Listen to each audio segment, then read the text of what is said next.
and then transferred it into her mouth. I obviously couldn't eat my food after seeing them pull off this sickening behavior. Suddenly, the old... I wish I could be more valuable. So I got her a chicken bug flip too. It comes with one or two people being nice. Say she needs a ride somewhere, they're right there. What time would you like to be picked up? She can even talk to a doctor or a nurse. If there's ever an emergency, she can get help with the touch. This button. How easy is that? The Jitterbug Flip 2. Unlimited talk and text price is $19.99 a month.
Something quick and easy: hamburgers, pizza, fried chicken, and many others. Generally, my options I was presented with a job opportunity at another company, but there was one very important detail about it.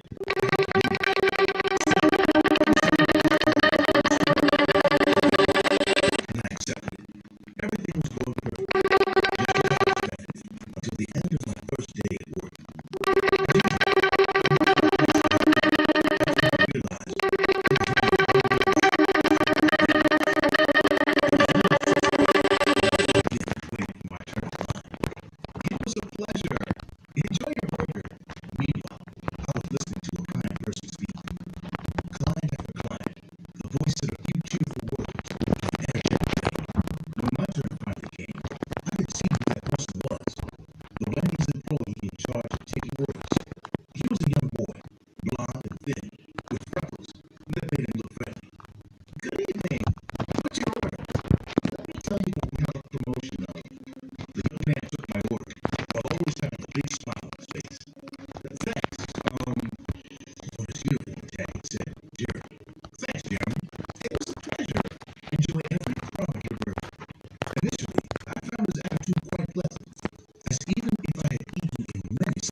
saying that, the employee made a strange face, as if he was making fun of me, but he quickly refocused on my order. Good luck with your food, Walter. James commented this time seemed strange to me. He wished me luck. I tried to tell myself that it wasn't that important.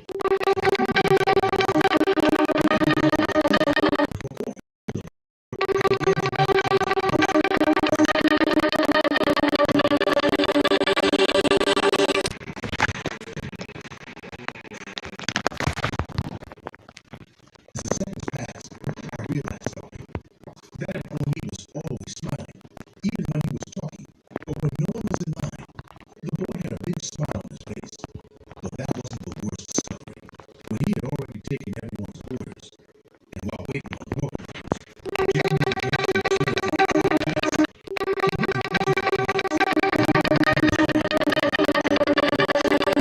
He place every day.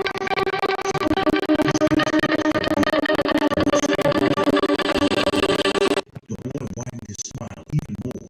What bothered me so much was that even though I hadn't finished dinner, I got up from my seat and left the place. I didn't look back.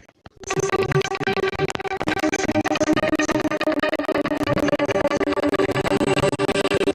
after work, I went to Wendy's, parked in front of the place for a few minutes. I couldn't deny that Jeremy made me uncomfortable, but that was the only place nearby.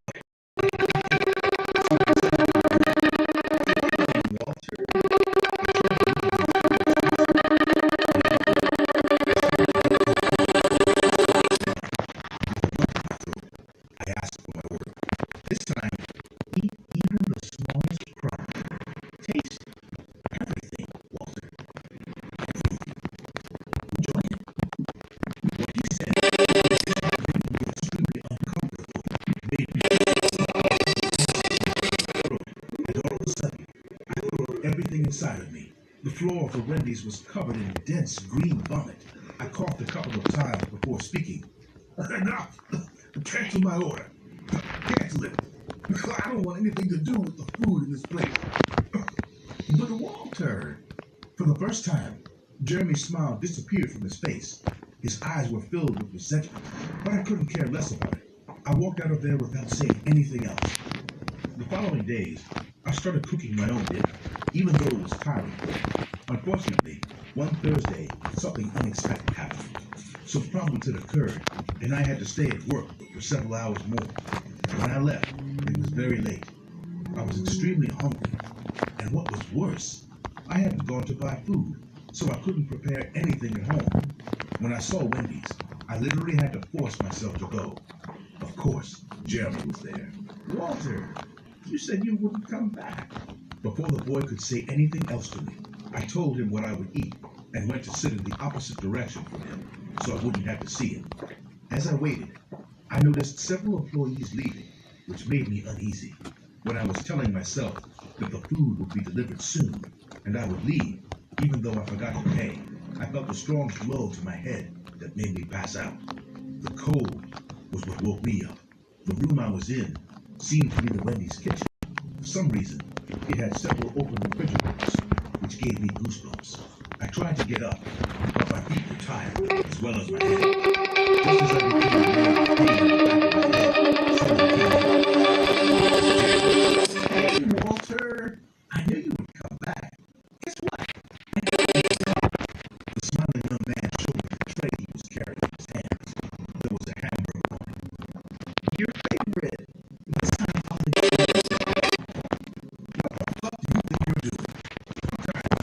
Jeremy's smile disappeared when he heard me. You're being ungrateful, Walter. I won't let you go until you eat everything.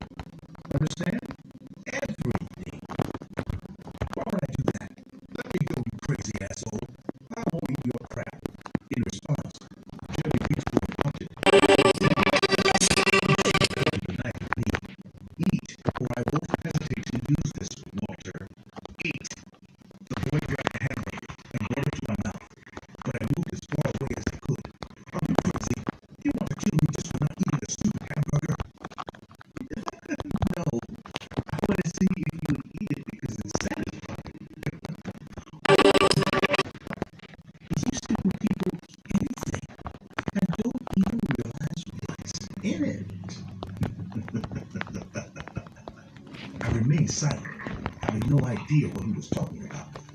Dust, dirt, saliva, vomit, urine, whatever. You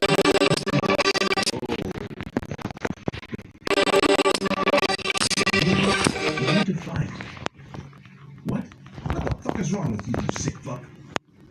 Eat it, Walter. Eat it. Show me you're inferior to me. As disgusting as it was, to distract the motherfucker, the best option was to eat some of it. So I opened my mouth and took a bite. I chewed several times, as fast as I could, trying not to taste it. Meanwhile, Jeremy was looking at me. It was the right time. I brought my legs together and hit him as hard as I could. The boy fell to the ground, as I expected. At that moment, I took the burger with both hands and rubbed it against his face. Then I grabbed the knife and got it out. Before he could get up, I left the room.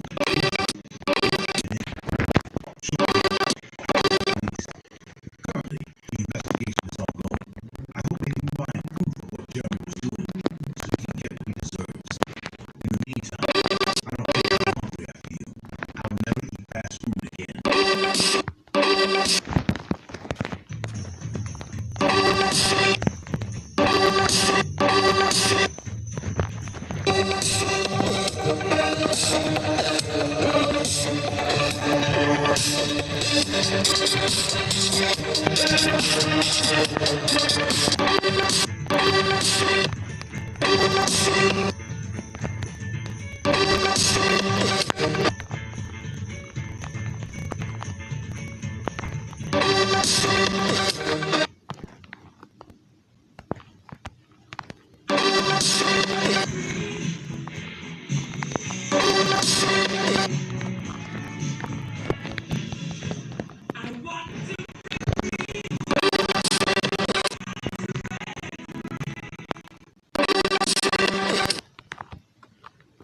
It was a long day when I was coming back from my job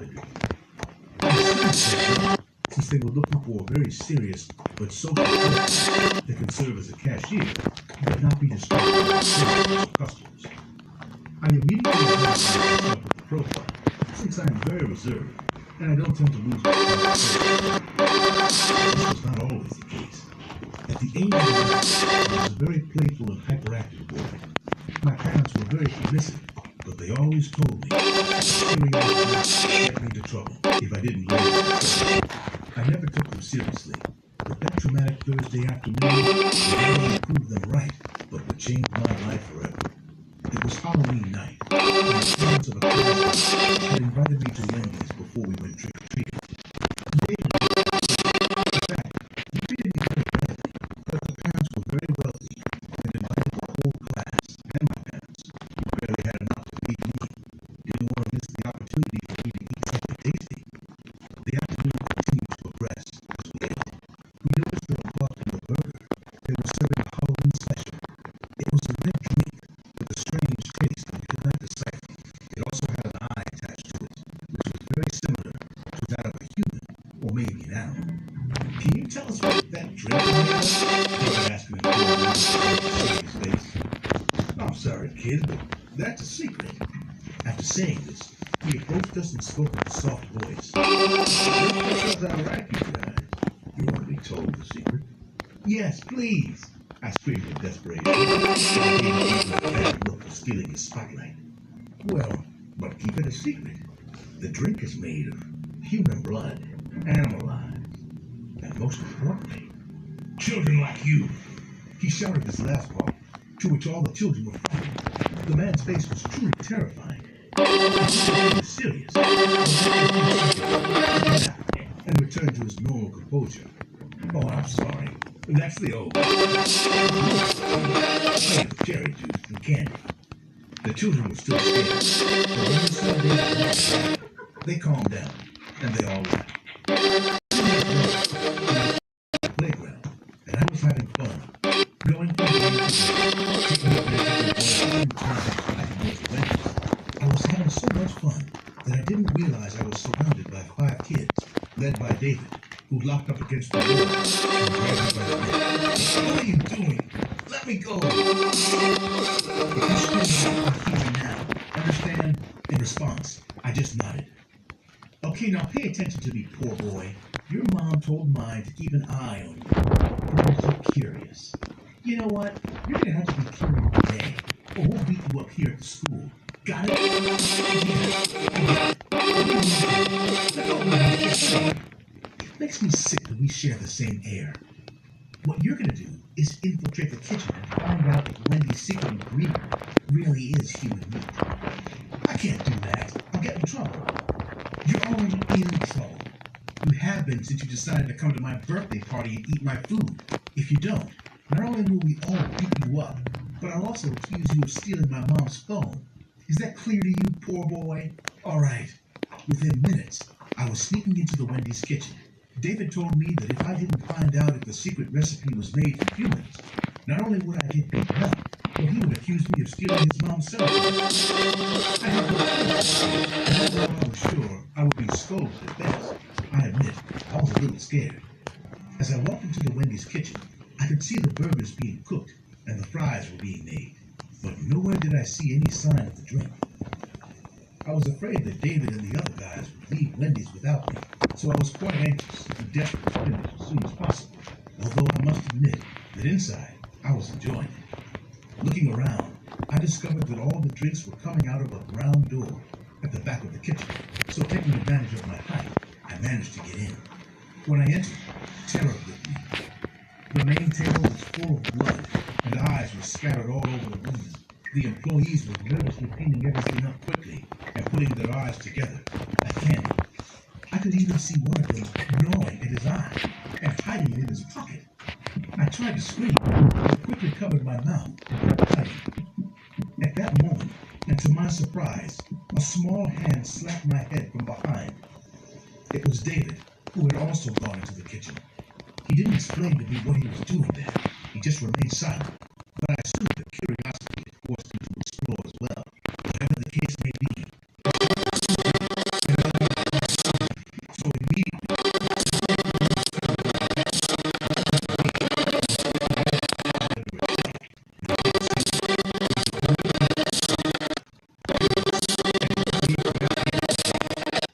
please don't kill me and gouge my eyes out. I didn't do anything wrong.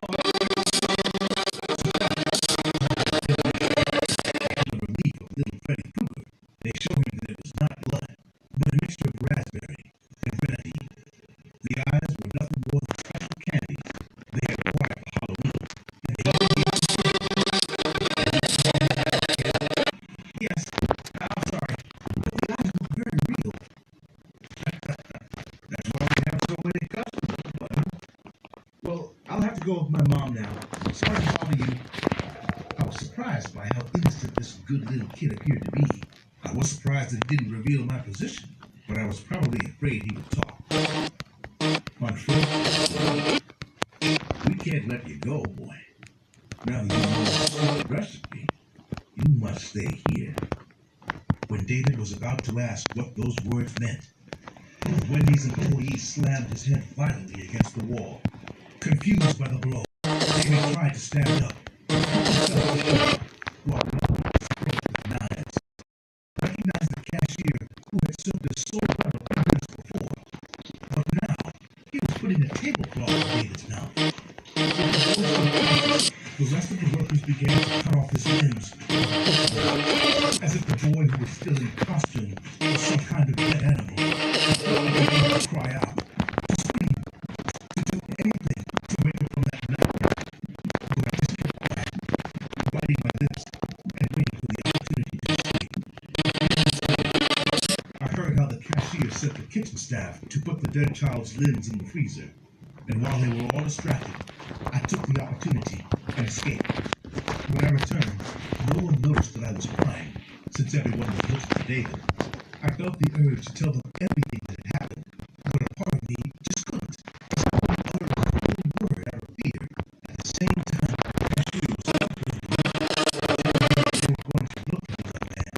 I felt her gaze pointed straight at me, piercing my soul, and telling me that I had to keep quiet. Did they know that I saw them? Or was it just my imagination? In the same way, that night, I decided to keep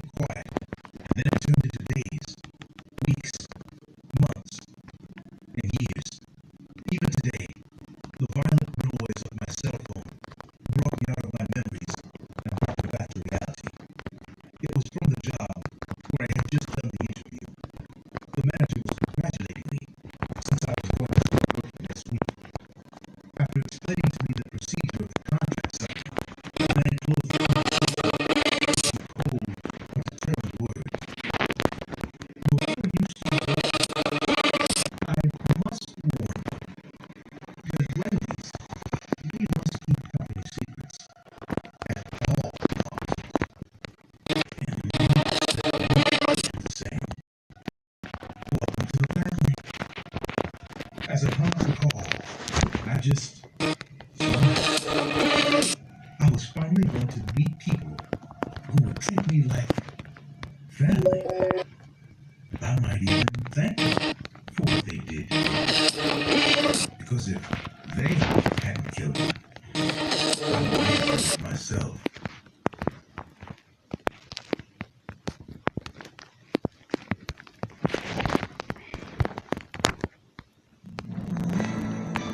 Across the country, an overwhelming number of people say the media no longer brings any view of what's really going on.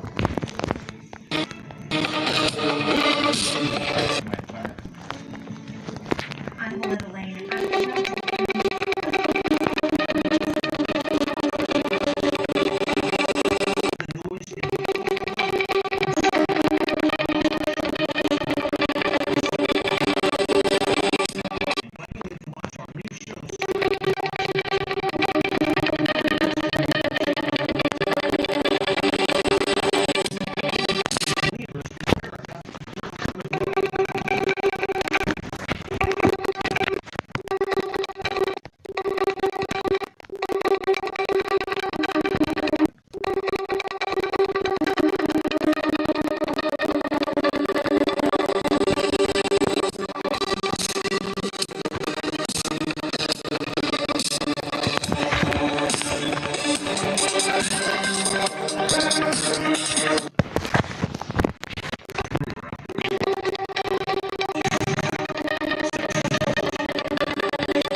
The manager came.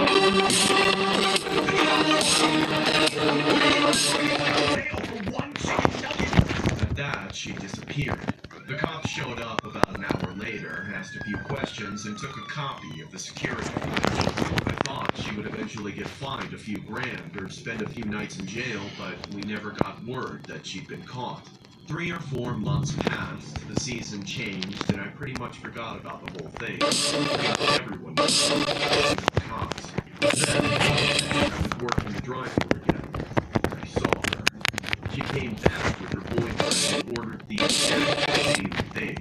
My heart sank to the floor when she came up to the window.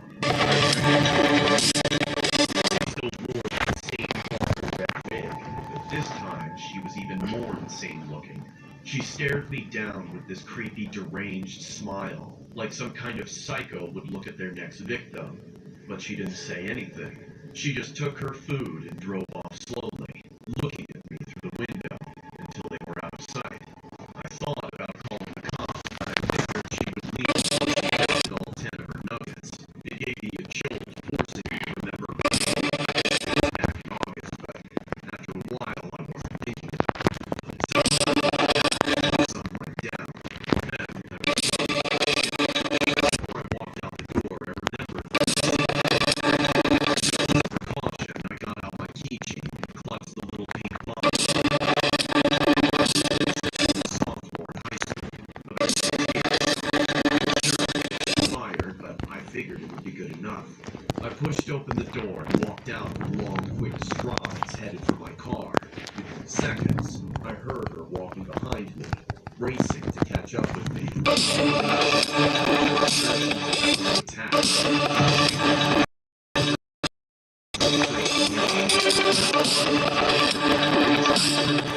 Ran to my car.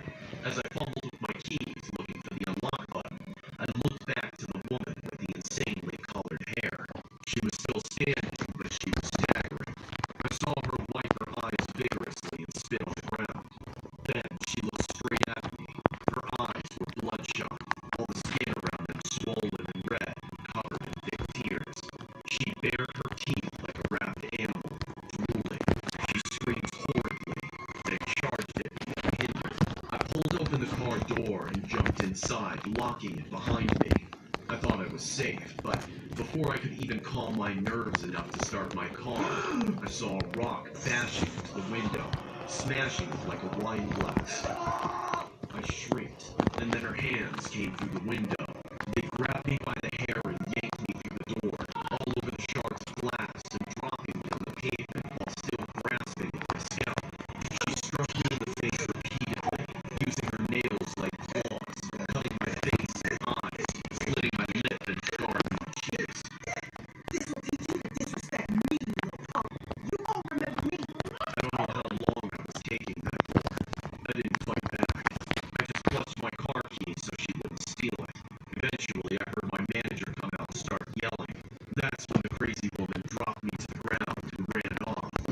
disappearing once again.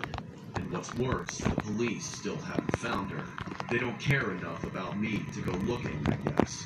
But she ruined my life. I quit my job after that day, and I moved back into my parents' house.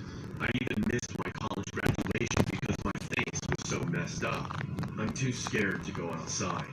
I'm just worried that I'm going to run into her. And she'll recognize me all over again.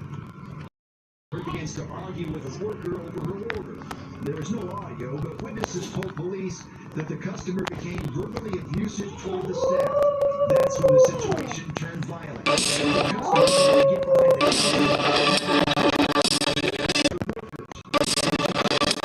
counter. She started throwing things. For the next 4 minutes, the woman with the red hair threw everything she could get her hands on over the counter. Left floor signs, a trash can, plastic order numbers, another wet floor sign. Before leaving the restaurant, she grabs a big promotional sign and heaves it over the counter. Then she finally walks out.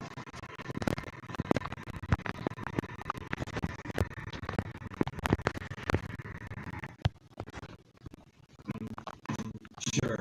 There's more than one way to get the job done.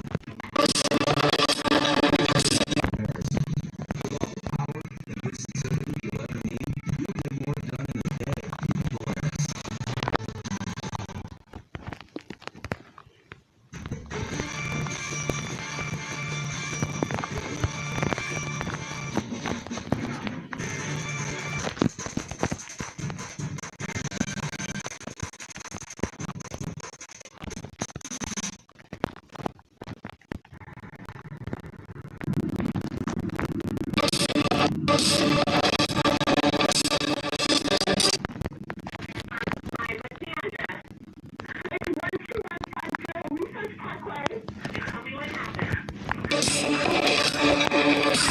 Driving into work, touching my vehicle, and this gentleman who's right on the ground next to me. Oh my God!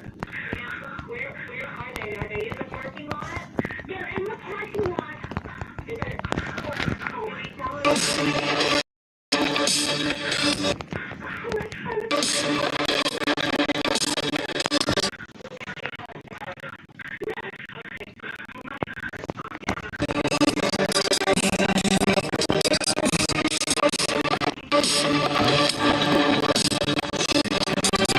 Everyone who hears this, whatever you have to do, just don't let them get us.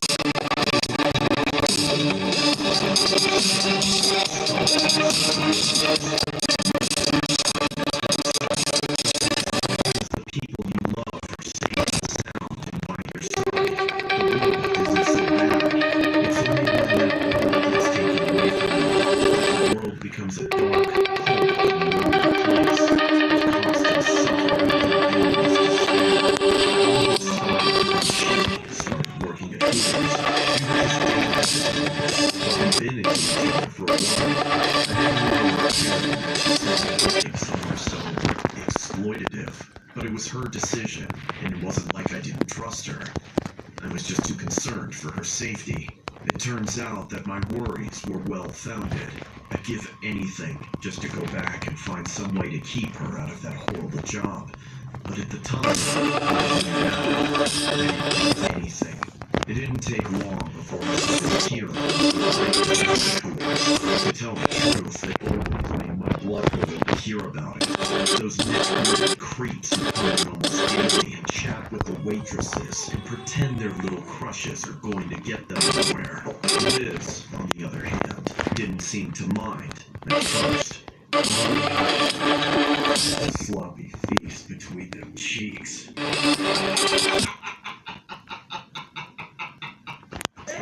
I started hearing a lot about one regular in particular, this old guy named Roger, who quickly turned from a little excessive to a serious problem. Liz said he used to be so charming that they actually had some kind of minor friendship going on. But of course, Roger took that out of hand. He asked her for her phone number almost every day, but she never gave it to him. Instead, she gave him an old email address that she never used just to appease him. At some point, Liz said she agreed to give him her work schedule because he preferred to be served by her over anyone else. Whoa, don't you think that's a little private to be giving away?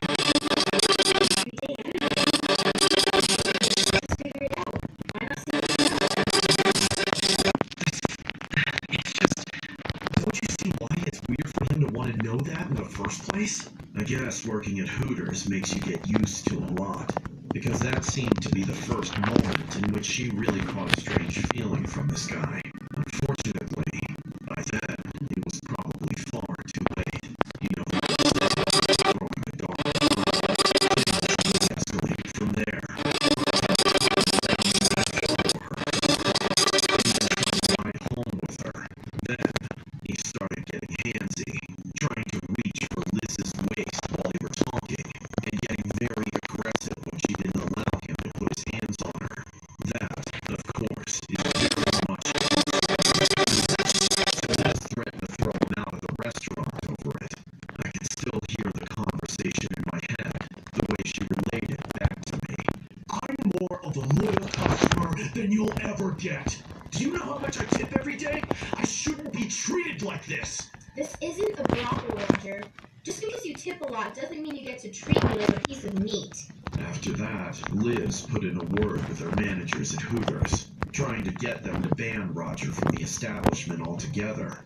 But they didn't listen to her, of course.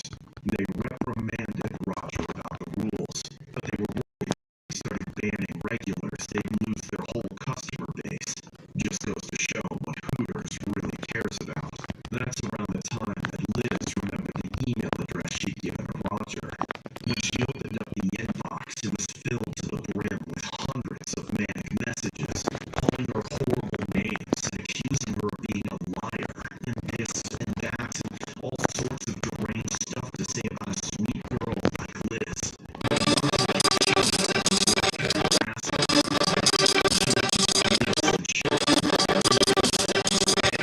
Shuffled her over to the information report ever be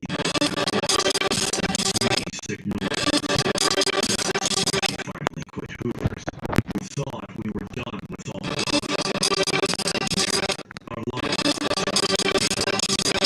Liz started a new job as a teacher, something she'd always wanted to do. Close to her. It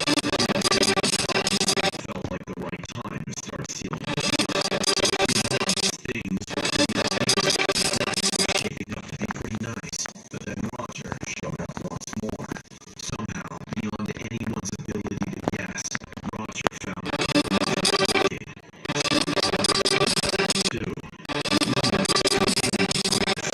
it only got worse. Roger started sending threats and ultimatums, demanding to have her. With Roger showing up to the school she worked at, she didn't want to put any of the kids in danger by having him hanging around, and I was ready to get as far away from him as possible.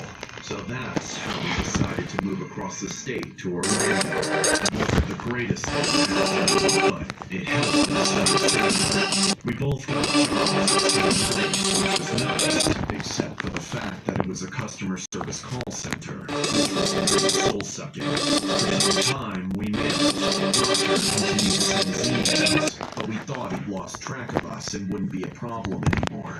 When we moved into our new house, we got married.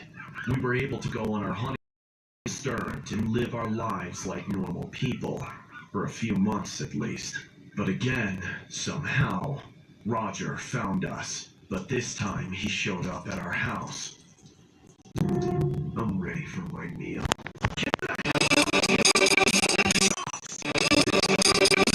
Backyard, which meant Roger. Liz didn't her. She called the police and had an emergency court date set up the next day. We compiled all the evidence, the workplace harassment, all the interactions Liz had with him,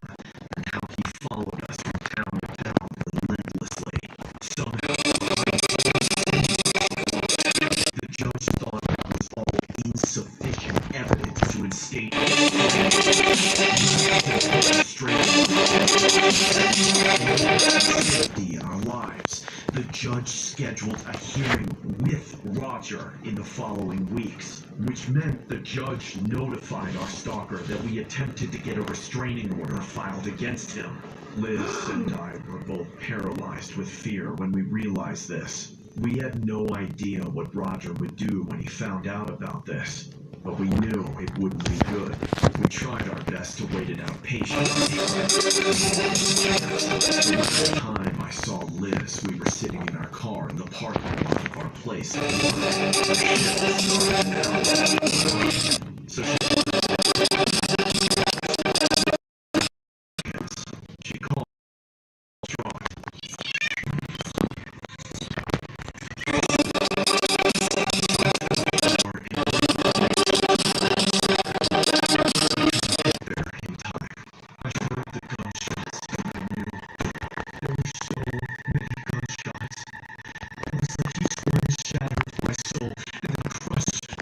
Shards into dust. When I got there, Liz was on the ground in a pool of blood, full of bullet holes. Roger was there too, but I didn't pay any attention. But I had no time to rejoice. The love of my life was dying in my eyes.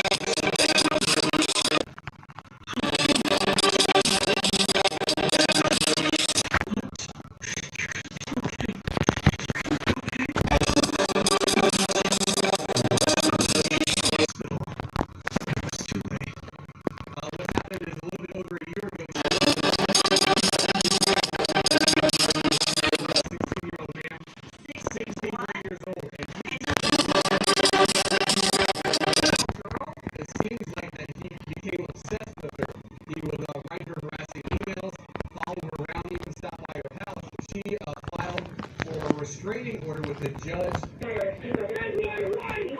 Was the answer to the emergency? Hello? She's still alive. Hello? I love you. I love you.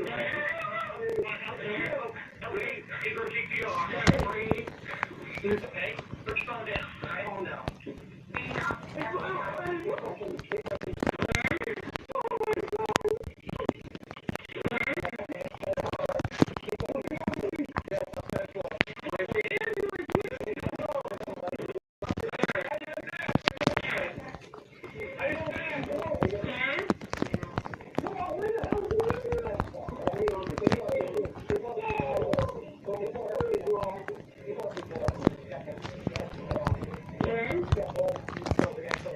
What?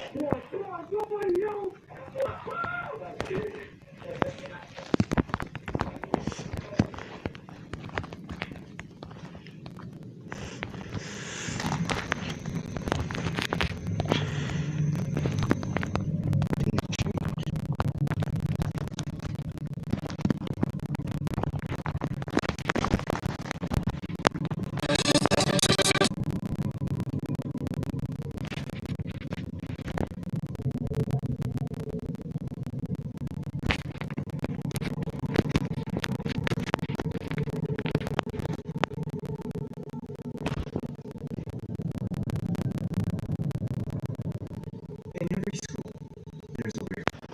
And I know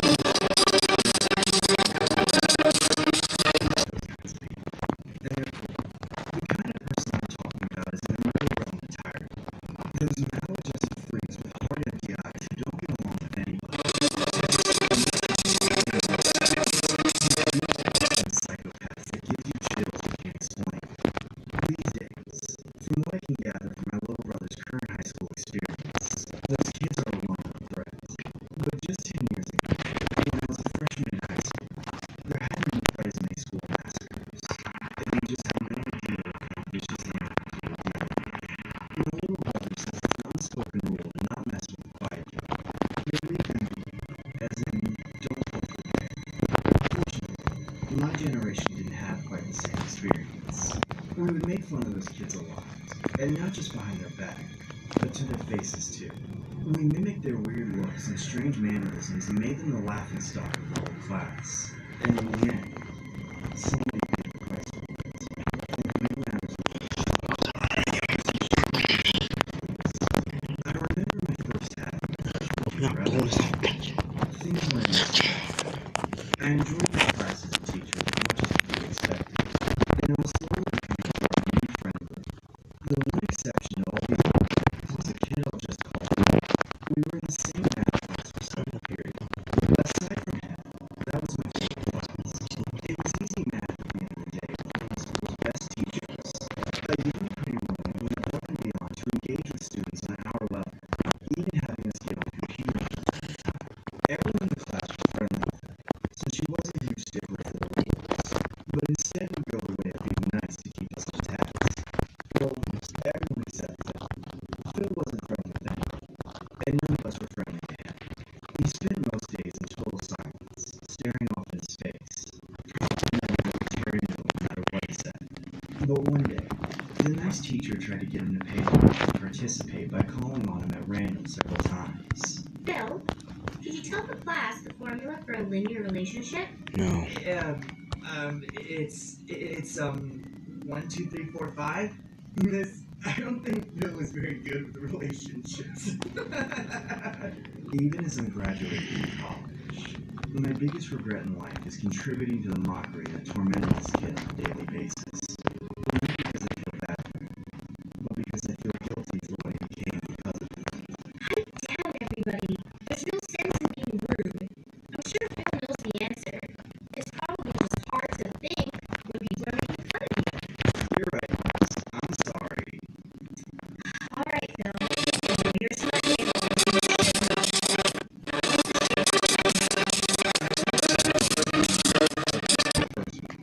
Based on his reaction to the second question, he seemed to make no effort to speak an answer. Rather, it looked more like he was exerting every possible ounce of effort to contain himself from screaming and throwing some kind of tantrum. Phil, would you please stay after class? I know you're smart enough to know these things, but I also know you've been having a lot of trouble paying attention. I'd like to review some things one-on-one.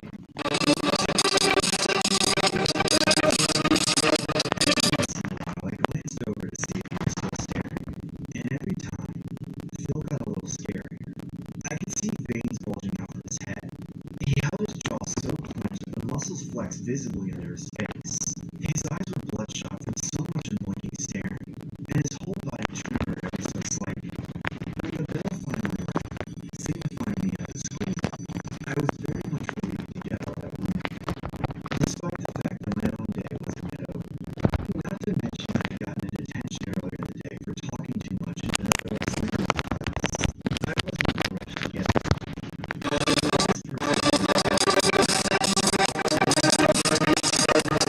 so I hesitated to the door shut behind me, a chill ran down my spine, but I had no idea why at the time. I put the feeling behind me and walked very lazily to the other side of the school to serve my detention.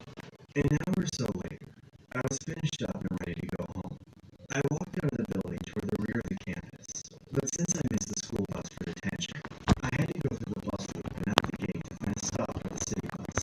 I remember it was a really nice sunny day, so I was taking my time, soaking in the rays of the outdoors after being stuck inside all day. That's when I noticed something really strange happening way on the other side of the parking lot. I saw Phil rolling what looked like a trash can over the curb and down into a ditch that led into a patch of woods. He looked like he was really struggling, but he mustered whatever stormy strength he had. Right after he kicked the can down the slope and into the trees, he whacked his forehead and looked all around, like he was worried about being watched. Of course, I stopped in my tracks to watch whatever this was unfold, and Phil looked right at me. He was several hundred feet away, but that made no difference. I could see the expression on his face clearly. Another sharper chill ran down my whole body. That look, it was the look of a killer, and it was staring at my soul. I ran out of the parking lot without looking back and prayed that he wouldn't find me while I was waiting for the bus. Thankfully, I didn't see any more of him that day, but very unfortunate. I wasn't able to maintain my ignorance about his actions for long. That nice teacher didn't show up the next day, but really, she never left.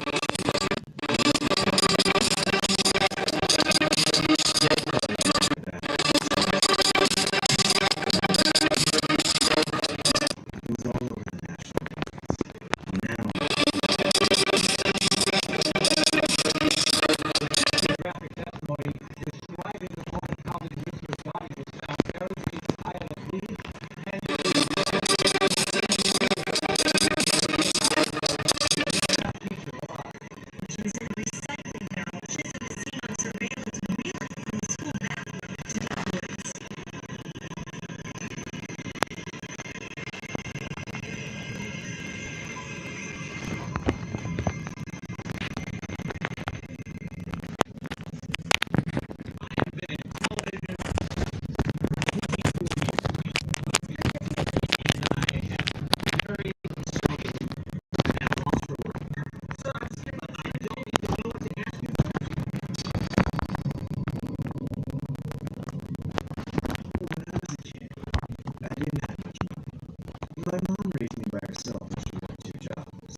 And most of the time the chat rooms are community-based, so you'd be talking to people that live somewhere in your city. I thought it was a pretty neat way to potentially meet people in the real world, though it did end up having some problems. There was one guy I remember meeting very clearly. He was really cool to talk to online. His name in the chat room was John, and he was around my age. We traded messages almost every day for a few weeks, and we even played the original Counter-Strike together. Then one day he said he wanted to meet up and get something to eat.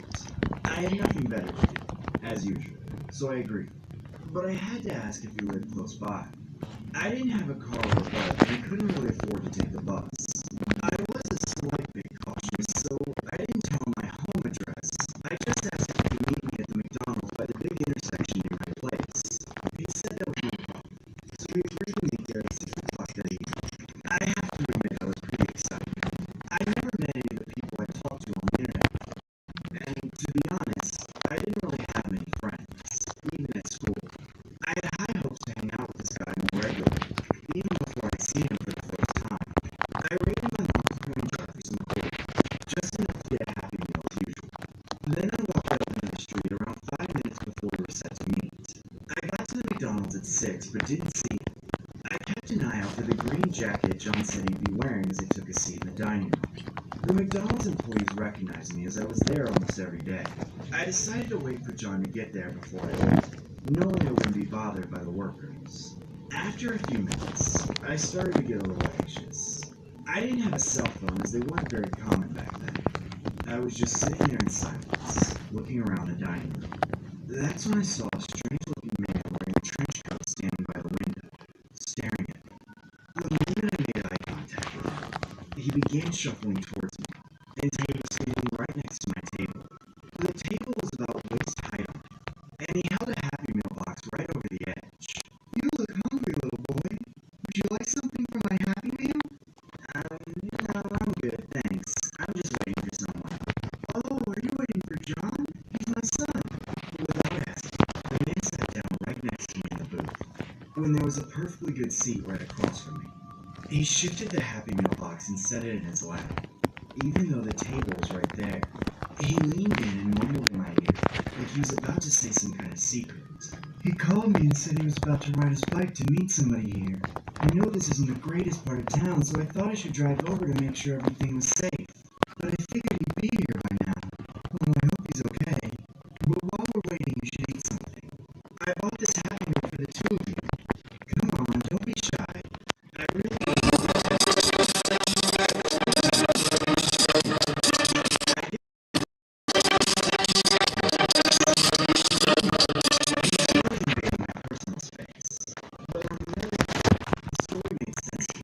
I mean, how else would he have known the name of the person I was waiting to meet? What made me give him the benefit of the doubt was the growling in my stomach. I knew I could have paid for my own meal, but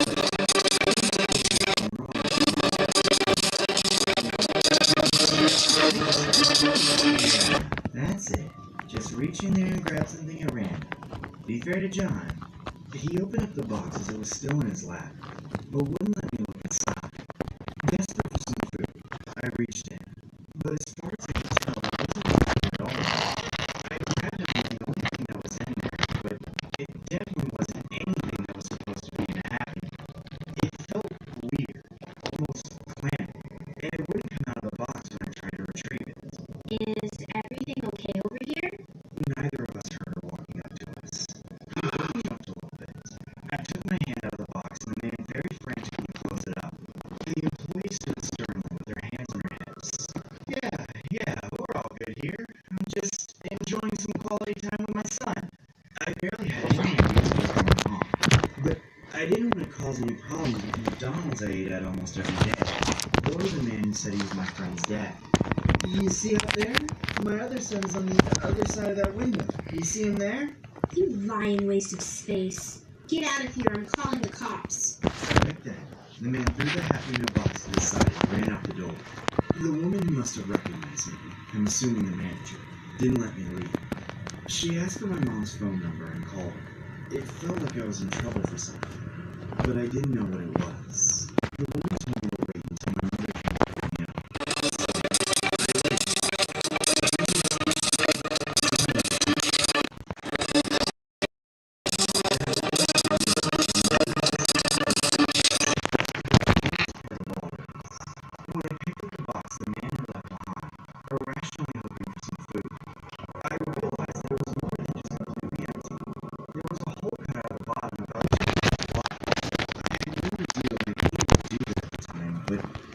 eventually connected the dots. My mom came a couple hours later and took me away. We didn't talk much about what had happened, but 2 days later, we were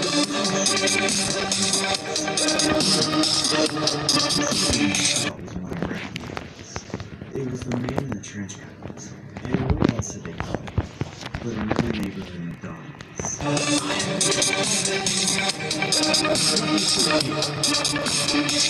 And I have very I'm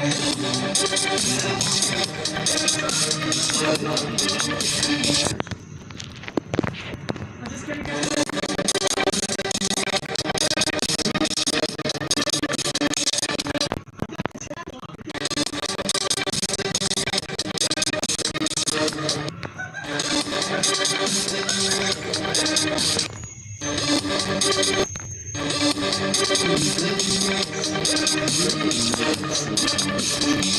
Falling and screaming out of fear in the living room.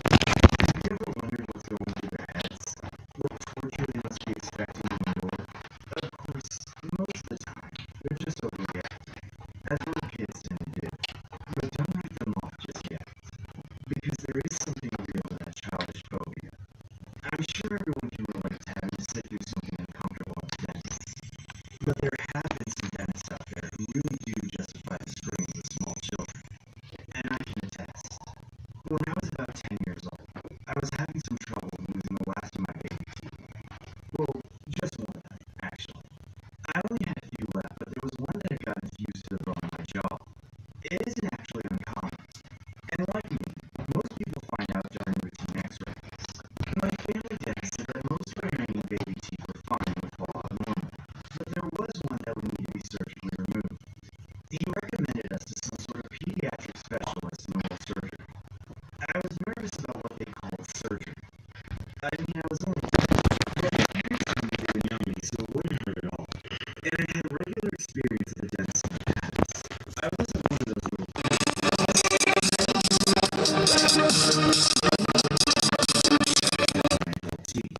But on the day of, I got a bit anxious. The music in the waiting room was awfully loud, much louder than any dentist or doctor I'd ever been to. My mom didn't seem to notice. She took me in.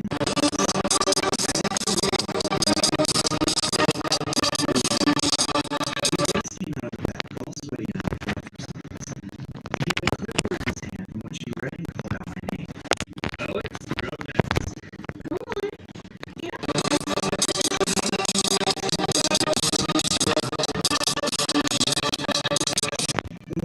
He was really fat, especially in the gut, which was why an eye left. Two, he breathed like he hadn't showered in a long time. There you are. How many teeth are leaving in the office today? My mom didn't seem to notice what was making me stand up. I followed him in the back section, though I really didn't.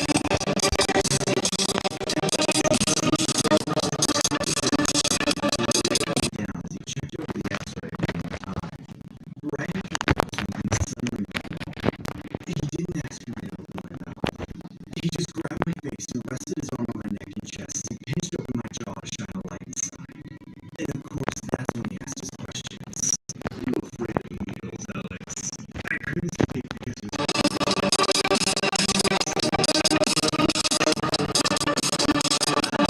please stay still for me, Alex. I swore not to. He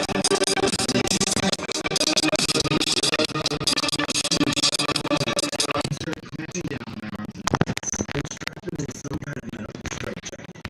I screamed and tried to break free, but this guy was big.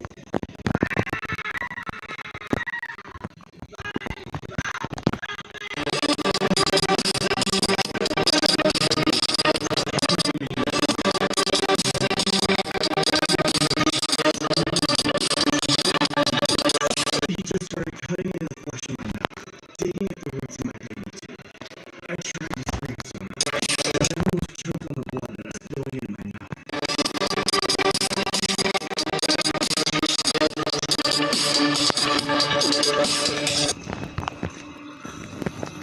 And when he put that vacuum tube in there and turned it on, I don't think there was any way someone in the waiting room could hear me, no matter how loud I tried to get it.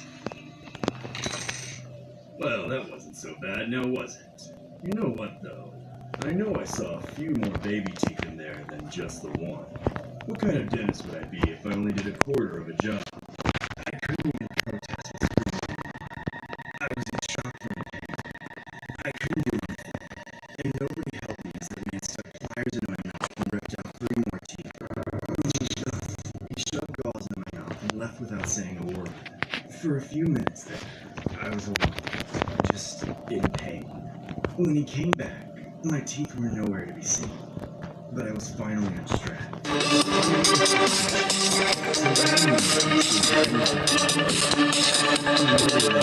saw me.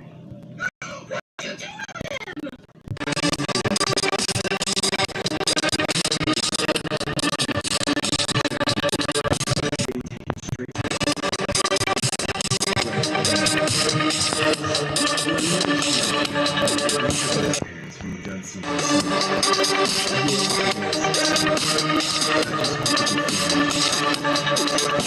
local dentist accused of hurting children in his care has his license to practice in Florida. Investigates a local dentist accused of abuse. He is denying those allegations. Today, people gathered outside Dr. Howard Schneider's office to protest his dental practice. While our crew was there, one woman walked up and actually put her hands on Dr. Schneider. You see the nurse right there getting in the way, took him inside. Then that woman just ran off.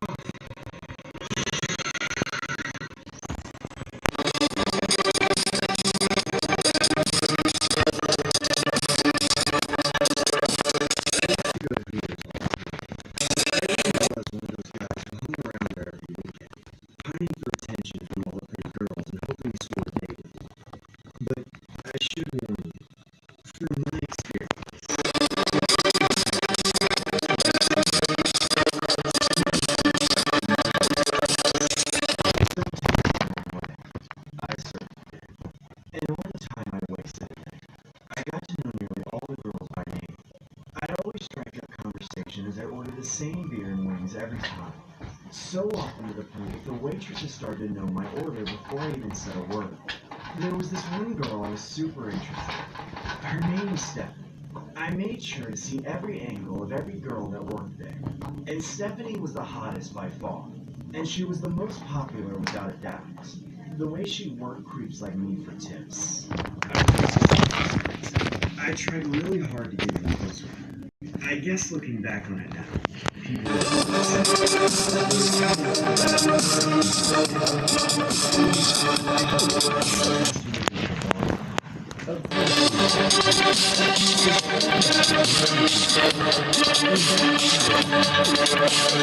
after we'd spent a few hours in there, things seemed to be going well.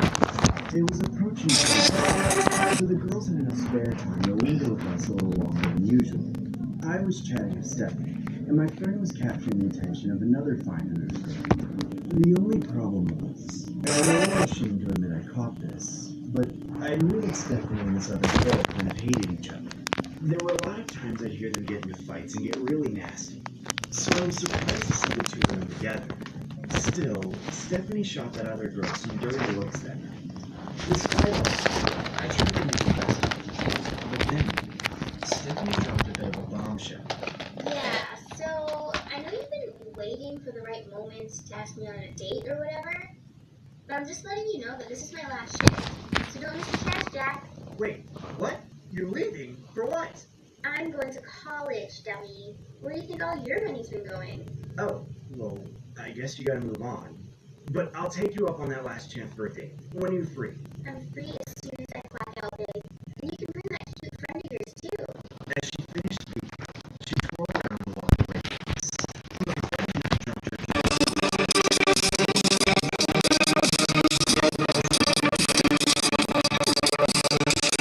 I made sure to take even more handsomely than usual. They only waited impatient before he could see off work. Finally, we all joined up and left the restaurant, and piled into my car. I remember my head being a mess right about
The shouting of orders didn't stop.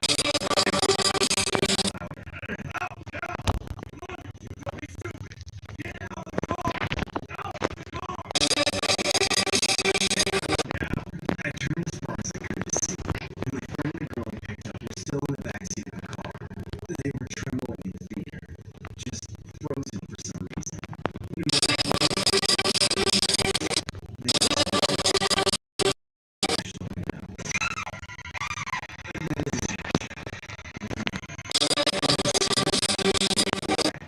I also heard boiling and splashing, like somebody was pouring water all over the ground. For a second, but then I heard blasting. It must have been fire. A huge fire erupted in the car. It lit up the scene with orange lights, and I could feel the heat of the fire on my face even as I was pressing against the ground. Then I heard them screaming, burning alive in my car.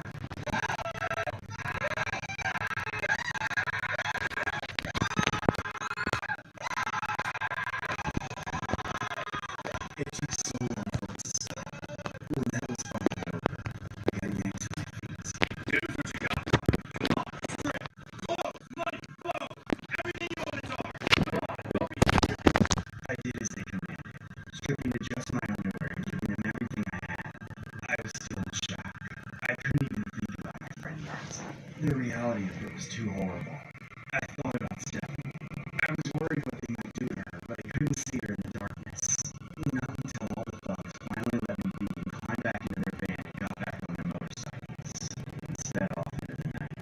The last motorcyclist waited for Stephanie to climb on his back before disappearing.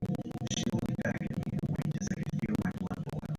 She had this planned all along. No wonder she said today was her last shift. And that, my friends, is the real cost of creating Hooters. Your belongings, your friends, and your life.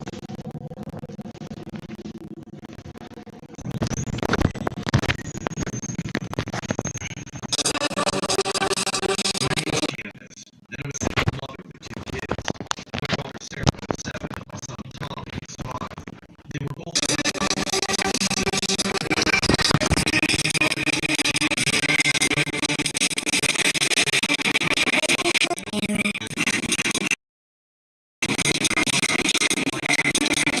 it was more difficult than expected.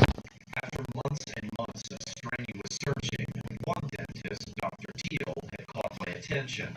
With great customer reviews and a 4.8-star rating, I set up an appointment, not knowing that this would be the biggest mistake of my life. Upon arrival, Sarah got her teeth cleaned efficiently, leaving Tommy to go next. Dr. Teal walked into the waiting room once he finished with Tommy's cleaning, and it was safe to say that it didn't look like he had good news. It's not looking good, Candace. Tommy here has a couple of cavities. I was afraid of that. I've been letting him brush his own teeth. It's all right. Don't beat yourself up. They all have to learn this somehow, and these things happen. Listen, I just had a cancellation if you'd like to get those taken care of right now. Really? That would be great. I wasn't sure when I could get out of work for an appointment anytime soon. Great. Are you gonna be alright while I take your sister back to school? Mom, I'm fine. I'm not a baby. Okay, I'll be back as soon as I can. I checked Sarah out and drove to a McDonald's drive-thru to purchase her a Happy Meal. I figured since Tommy was a big boy now, I could take a little extra time. I dropped Sarah off at school and drove back to the dentist. To my surprise, Dr. Teal had already completed all of Tommy's fillings. However, when Tommy tried to stand on his feet, he seemed very woozy and unstable. I know a thing or two about funny gas and how my kids responded to it. But this time, Tommy seemed more agitated than usual. Tommy, are you okay, buddy? I'm fine, Mom. He gave me a shot in the gums and I didn't feel a thing. I told Dr. Teal that my son was not acting like himself, and he informed me that they had updated the funny gas formula. With this information, he proceeded to inform me that within 5 hours, Tommy would be back to his usual self. I'll be honest, I felt a bit uneasy with this waited the time to wear off. I kept Tommy home the rest of the day. He passed out after eating some lunch. I occasionally checked in on him, and he seemed to be okay. Until I went to wake him up to retrieve Sarah from school. I entered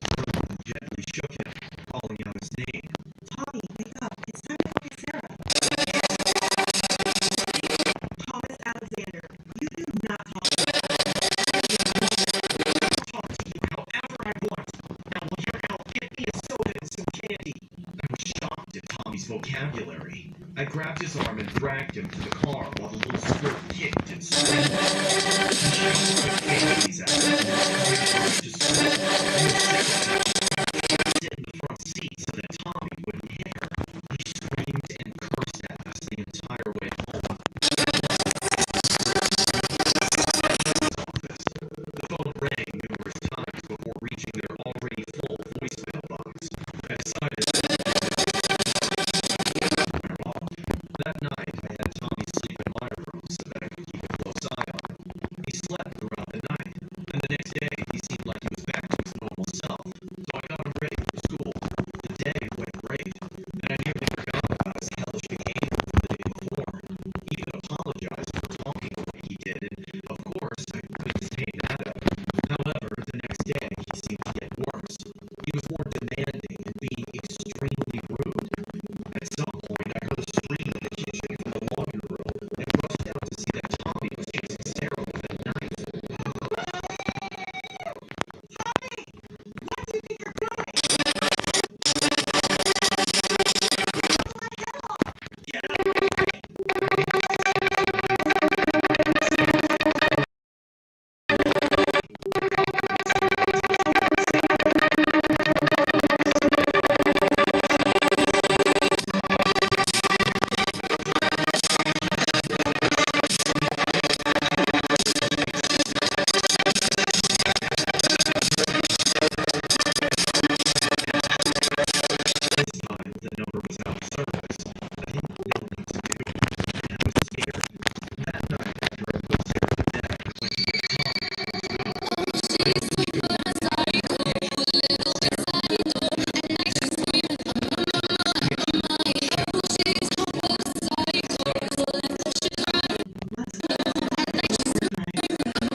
Suffering from some severe brain damage. Brain damage? He ran some tests and found that capital and brain damage across the lines of the brain. There's something wrong with the brain.